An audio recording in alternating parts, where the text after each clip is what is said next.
The story is called Whistle and I'll Come to You. Okay, so this ghost story is called Whistle and I'll Come to You. Okay, so there was a professor from Cambridge who was a skeptic about the paranormal and ghosts.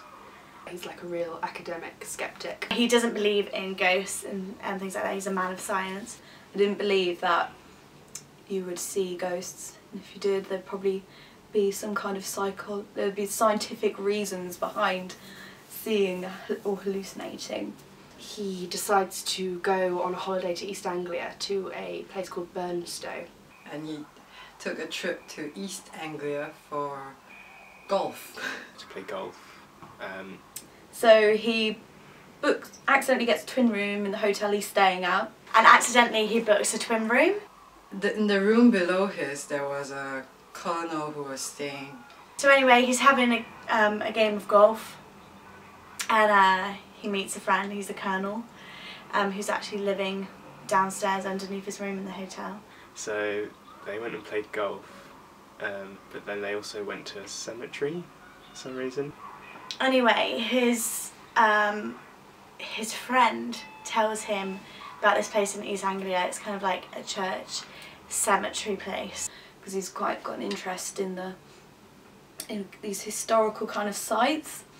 So his friend tells him to go there, but it's like, oh, but watch out for the ghosts, it's a haunted place, and like he laughs it off. When he gets there, he's kind of walking through and he finds a object on the floor and he picks it up and it's like a cylinder. He stumbles upon an object on the floor which he picks up, and while he's looking at it he realises that it's actually a whistle. The professor found a whistle. And there's some Latin engravings upon the whistle which say, "Who is this who is coming?" Something like, "Whistle and I'll come to you," or something like that. "Blow me and I'll come."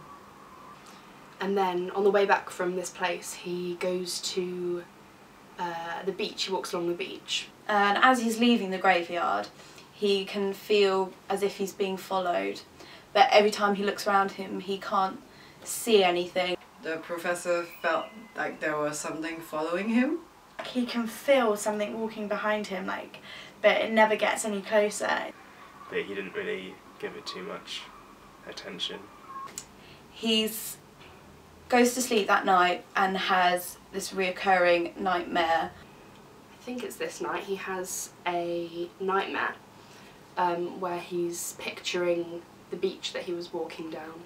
Except this time, the thing that was following him in much closer. But this time it's getting closer and closer and closer to him. And he's jumping over the groins. And as he's going over the groins in the sand, suddenly this apparition is on him. And then the next morning, as he's going downstairs, there's a little girl in the kitchen. This little boy runs up to them. The child says, "Oh my god, last night I saw a ghostly figure in your window."